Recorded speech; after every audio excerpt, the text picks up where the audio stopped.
Passo agora, senhor presidente, ao meu segundo pronunciamento, que faz parte do grande expediente, em que eu quero cumprimentar todos os senhores deputados e deputadas, aqueles que nos assistem, e fazer uma análise do que foi divulgado ontem. O governo federal anunciou ontem, oficialmente, com grande divulgação na mídia, o seu pacote de iniciativas de abril, uma nova etapa de medidas do Plano Brasil Maior. Lançado primeiramente em agosto de 2011, traz agora mais uma série de medidas para aquecer a economia e supostamente ajudar a indústria nacional a enfrentar a crise econômica internacional no momento em que o setor encontra-se na UTI. No entanto, como avaliou o jornalista Celso Ming ontem, dia 3 de abril, em seu blog, parece que o governo, ao ser surpreendido pelo forte esvaziamento da indústria, não sabe como reverter esse processo.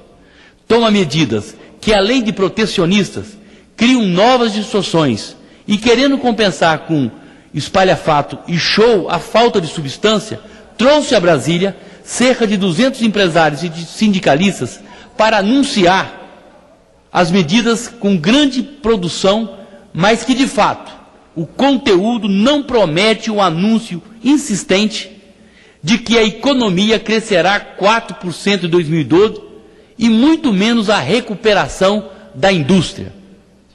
Tudo indica que o governo do PT imaginava que, ao criar um grande mercado interno de consumo, o resto viria a reboque. E não passa um dia sem que o governo da presidente Dilma alardeie que, desde 2003, foram incluídos 13 milhões de brasileiros no mercado de trabalho e consumo. Ocorre que a indústria definha a olhos vistos como efeito colateral do chamado Custo Brasil. A principal decisão estende, a partir de julho, a desoneração previdenciária de 15 setores, que antes eram 4. A contribuição patronal de 20% da folha de pagamentos será substituída por porcentagem sobre o faturamento bruto, o que, felizmente ajudará a manter o emprego de milhares de trabalhadores, porque o empresariado não precisará demitir para cortar custos com a contribuição previdenciária. Mas, do ponto de vista da produção do custo Brasil, tende a ser pouco significativa. Afora isso, o governo consagra o princípio da taxação sobre o faturamento bruto, mas não deixa claro como serão evitadas práticas de subfaturamento. Os setores beneficiados são o têxtil, confecções, calçados de couro, móveis, plástico, material elétrico, naval, aéreo, de bens de capitais, máquinas e equipamentos, mecânica, hotelaria, tecnologia de informação e comunicação, equipamentos para call centers e design house, chips. Mais uma vez, repete-se a sina de medidas pontuais. São os puxadinhos, limitados, sem caráter estruturante. O pacote tem coisas boas e novas. Infelizmente, o que é bom não é novo, e o que é novo não é bom. Esta é a 6ª tentativa, desde 2008, de ajudar a indústria a sair do poço em que se encontra. A própria repetição do enredo já sugere que a estrada pelo qual o governo do PT persevera não leva a um bom destino. A devolução dos créditos tributários aos exportadores, por exemplo, foi lançado em maio de 2008, por decisão do ex-presidente Lula, e até hoje, senhor presidente, não foi implementada, não foi implantada. Enquanto isso, os índices de produção da indústria já caíram 3,4 nos primeiros 2 meses deste ano, segundo o Instituto Brasileiro de Geografia e Estatística, IBGE. O governo deveria ter imposto medidas gerais que elevariam a competitividade da indústria, mas não. Ao contrário, elegeu somente alguns setores. Para evitar essa arbitragem temerária, seria melhor se as medidas contemplassem toda a indústria, de forma a aumentar a combalida competitividade do setor. Somos hoje, senhores deputados, apenas a 53ª nação entre 142 estados pesquisados pelo Banco Mundial. E o pior é que o impacto do pacote no total da economia é reduzido e, por isso, não altera as previsões de crescimento da produção industrial de 2%, nem o Produto Interno Bruto, PIB, de 3,2% para 2012.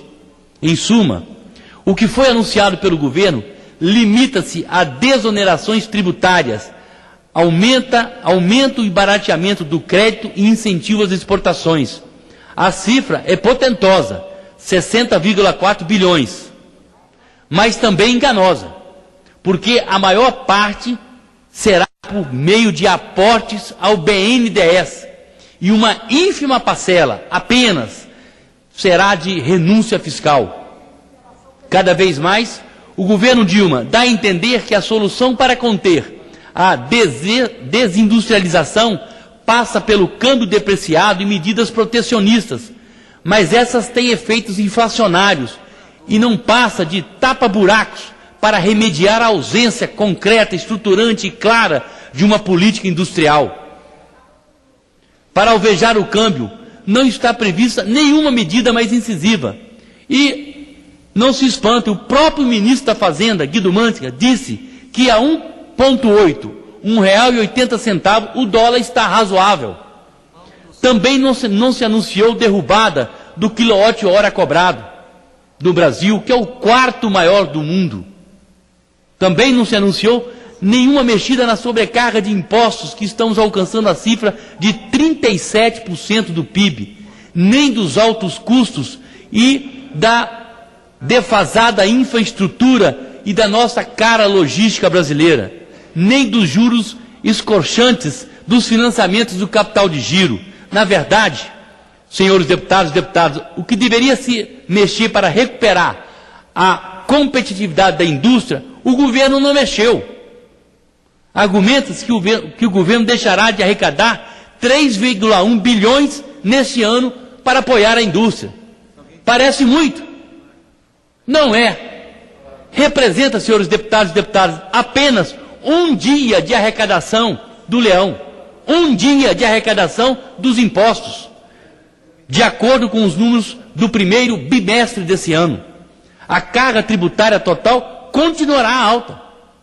Além disso, há riscos de diminuição dos esforços em pesquisa e desenvolvimento por causa da elevação do IPI e dos impostos sobre importação para produtos estrangeiros, atropelando regras da OMC, da Organização Mundial do Comércio, e tratados do Mercosul, que pressupõem a tarifa externa comum.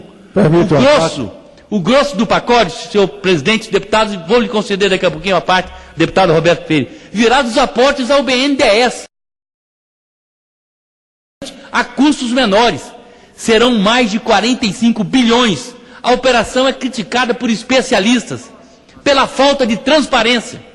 Os repasses feitos pelo Tesouro para capitalizar e dar mais poder de fogo ao BNDES escapam da contabilidade oficial, já que o custo fiscal desses aportes não passa pelo orçamento da União. Isso tem um custo fiscal brutal, que ninguém sabe qual é o certo.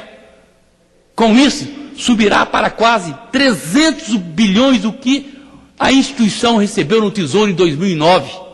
Para disponibilizar esses recursos, o Tesouro tomará no mercado a juros de quase 10%. E irá repassá-los para o BNDES, que dará crédito de juros entre 5,5% e 7,7%. O plano peca por depender excessivamente do BNDES no financiamento das políticas, o que acaba sobrecarregando o Tesouro, comenta Júlio Gomes de Almeida, do Instituto de Estudos para o Desenvolvimento Industrial, que lembra ainda que o Brasil acumula recordes mundiais em matéria de caristias em várias áreas, como na tributação, na logística, na energia, no custo de capital para as empresas que não têm acesso ao BNDES. Deputado Roberto Freire, à parte.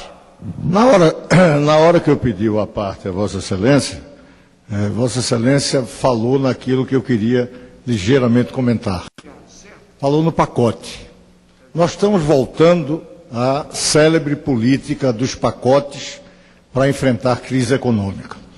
é a demonstração exata de um governo incompetente, que age pontualmente, que não tem visão de conjunto, que não sabe o que significa uma política industrial, sabe como atender determinados setores da indústria. Mas o pior é que já fez isso antes. Nós temos aí, vamos um pouco na memória, porque é recente, o Brasil Maior, que tentaram vender como uma política industrial que tinha também isenção, que tinha incentivo para alguns setores que enfrentavam a concorrência internacional, como se o problema fosse a concorrência internacional e não questões estruturais da nossa economia. Mais uma vez recorre a problemas de conjuntura, concede incentivo, desonera a folha salarial e, infelizmente, alguns até descobrindo que a forma de desonerar onera até de forma mais perversa quando é em cima do faturamento, no caso da Previdência Social. Ou seja, é um governo incompetente. Infelizmente, um governo que a corrupção era desenfreada, traz agora para o infeliz povo brasileiro uma total inapetência para governar. Deputado Roberto Ferreira, eu falei no início que é a 6ª tentativa desde 2008, e é o pacote, que até brinquei como o pacote de abril do PT, porque é mais um pacote, né, para, na verdade, tapar buracos. Felizmente não é aquele pacote de abril. Esse pacote de abril não é contra mas com certeza a indústria sofre muito nessas várias tentativas pontuais, não estruturantes, que nós estamos assistindo. Por isso, esse tipo de medida repete o erro de dar poder desmedido ao BNDES para escolher setores que serão beneficiados com financiamentos a juros muito pequeno, que não traz os benefícios necessários para o nosso processo de crescimento, de desenvolvimento, de um futuro melhor. Por isso, coragem para enfrentar a burocracia. Ao que parece, o governo da presidente Dilma não está disposto a comprar esse tipo de briga. Tem que fazer as reformas estruturantes e necessárias nesta casa e nesse país. Por isso que eu quero dizer que aquilo que volto a falar, senhores deputados, tem coisas boas, não são novas, e tem coisas novas que não são boas. Tirar, por exemplo, a desoneração por faturamento bruto, que você não controla nem o subfaturamento das empresas. Como é que isso vai se dar na prática? Fortalecer o BNDES de tal forma que escolhe os setores e não faz política de abrir mão, sabe, de impostos para desonerar, para efetivamente diminuir a nossa carga tributária e aumentar o número de empregos, aumentar a renda e aumentar principalmente a competitividade da nossa empresa. O nosso problema não é externo.